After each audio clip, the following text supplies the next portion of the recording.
ಯಾವುದಿದು ಹೊಸ UGC ನೀತಿ? UGC ಅಥವಾ ಯೂನಿವರ್ಸಿಟಿ ಗ್ರ್ಯಾಂಟ್ ಕಮಿಷನ್ ಅಂತ ನಾವೇನು ಕರಿತೀವಿ, ಇವ್ರು ಬಂದು ಈಕ್ವಿಟಿ ರೆಗ್ಯುಲೇಷನ್ 2026 ಅಂತ ಹೊಸ ಪಾಲಿಸಿನ ತಂದಿದ್ದಾರೆ.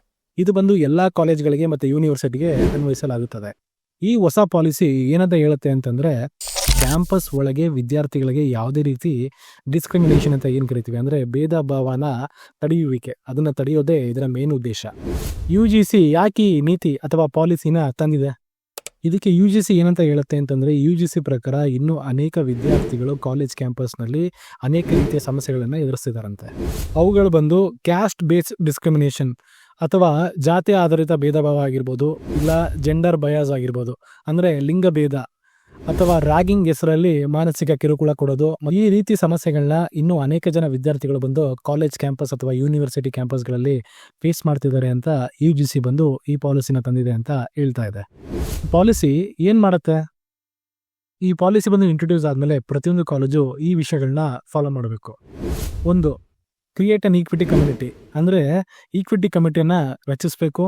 ಮತ್ತು setup an equal opportunity cell, ಅಂದರೆ ಈಕ್ವಲ್ ಆಪರ್ಚುನಿಟಿ ಸೆಲ್ನ ಸ್ಥಾಪಿಸಬೇಕು.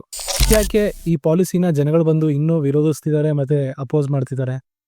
ಇನ್ನೂ ಅನೇಕ ಸ್ಟೂಡೆಂಟ್ಸ್ ಅಥವಾ ಟೀಚರ್ಸ್ಗಳು ಈ ಒಂದು ಪಾಲಿಸಿನ ಸೀರಿಯಸ್ ಕನ್ಸರ್ನ್ ಆಗಿ ನೋಡ್ತಿದ್ದಾರೆ. ರೂಲ್ಸ್ಗಳು ಬಂದು ಇನ್ನೂ ಕ್ಲಿಯರ್ ಆಗಿ ಡಿಫೈನ್ ಆಗಿಲ್ಲ. ಈಗ ನಾರ್ಮಲ್ ಆಗಿ ಸ್ಟೂಡೆಂಟ್ಸ್ಗಳ ಮಧ್ಯ ಆರ್ಗ್ಯುಮೆಂಟ್ಸ್ ಆಗಿರ್ಬೋದು, ಇಲ್ಲ ಅಕಾಡೆಮಿಕ್ ಡಿಸ್ಅಗ್ರಿಮೆಂಟ್ಸ್ಗಳಾಗಿರ್ಬೋದು, ಇಲ್ಲ ಸ್ಟ್ರಿಕ್ಟ್ ಎವ್ಯಾಲ್ಯೂಯೇಷನ್ ಆಗಿರ್ಬೋದು, ಇದನ್ನೆಲ್ಲ ಅವರು ಡಿಸ್ಕ್ರಿಮಿನೇಷನ್ ಅಂತ ಮಿಸ್ಯೂಸ್ ಮಾಡಿಬಿಟ್ರೆ ಕಷ್ಟ ಆಗುತ್ತೆ. ಮತ್ತು ಫಿಯರ್ ಆಫ್ ಫಾಲ್ಸ್ ಕಂಪ್ಲೇಂಟ್ಸ್, ಈಗ ಯಾರೊಬ್ಬರ ಮೇಲಿರೋ ಒಂದು ಪರ್ಸನಲ್ ರಿವೆಂಜ್ಗೋಸ್ಕರ ಈ ಒಂದು ಪಾಲಿಸಿದು ಏನು ಬೆನಿಫಿಟ್ಸ್ ಇದೆಯೋ ಇದನ್ನು ಮಿಸ್ಯೂಸ್ ಮಾಡಿದ್ರೆ ಅದು ತುಂಬ ಕಷ್ಟ ಆಗುತ್ತೆ. ಈಗ ಜನಗಳಿಗೆ ಬರ್ತಿರೋ ಭಯ ಯಾವ ಥರ ಅಂತಂದರೆ, ಯಾವುದೋ ಒಂದು ವ್ಯಕ್ತಿ ಮೇಲೆ ಏನೋ ಒಂದು ಅಪಾದನೆ ಬಂತು ಅಂತಲೇ ಅಂದ್ಕೊಳ್ಳಿ, ಇನ್ನೂ ಎನ್ಕ್ವೈರಿ ಬಂದು ಕಂಪ್ಲೀಟ್ ಆಗಿರಲ್ಲ, ಆದರೆ ಅದರೊಳಗೆ ಅವನ ಅಪರಾಧಿ ಅನ್ನೋ ಒಂದು ಹೆಸರು ಏನಿದೆ, ಇದು ಒಂದು ಕೆರಿಯರು ಮತ್ತು ರೆಪ್ಯುಟೇಷನ್ ಎರಡನ್ನೂ ಡ್ಯಾಮೇಜ್ ಮಾಡುತ್ತೆ. ಎಷ್ಟೋ ಜನರ ಹೋರಾಟಗಾರರ ಅಥವಾ ಜನರ ಅಭಿಪ್ರಾಯ ಏನು ಅಂತಂದರೆ, ಸ್ಟೂಡೆಂಟ್ಸ್ ಮಧ್ಯ ಯೂನಿಟಿ ಇರಬೇಕು, ಬಟ್ ಈ ಪಾಲಿಸಿ ಮೂಲಕ ಡಿವೈಡಿಂಗ್ ಆಫ್ ದಿ ಸ್ಟೂಡೆಂಟ್ಸ್ ಅನ್ನೋ ಕಾನ್ಸೆಪ್ಟ್ ಬಂದ್ಬಿಡುತ್ತೆ ಅಂತ ಒಂದು ಭಯ ಇದೆ. ಜೊತೆಗೆ ಎಲ್ಲಿ ಬಂದು ವಿಚಾರಗಳನ್ನ ಶೇರ್ ಮಾಡಬೇಕು, ಎಲ್ಲಿ ಬಂದು ಓಪನ್ ಡಿಸ್ಕಷನ್ ಆಗಬೇಕು, ಎಲ್ಲಿ ಬಂದು ಗುರು ಮತ್ತು ಶಿಷ್ಯನ ಮಧ್ಯೆ ಬಾಂಧವ್ಯ ಇರಬೇಕು, ಆ ಜಾಗದಲ್ಲಿ ಟ್ರಸ್ಟ್ ಹೋಗಿ ಫಿಯರ್ ತುಂಬಿಕೊಳ್ಳುತ್ತೆ ಅನ್ನೋದು ಎಷ್ಟೋ ಜನರ ಅಭಿಪ್ರಾಯ. ಈ ಪಾಲಿಸಿ ಬಗ್ಗೆ ನಿಮ್ಮ ಒಪಿನಿಯನ್ ಏನಿದೆ ಅಂತ ಕಮೆಂಟ್ ಮೂಲಕ ತಿಳಿಸಿ.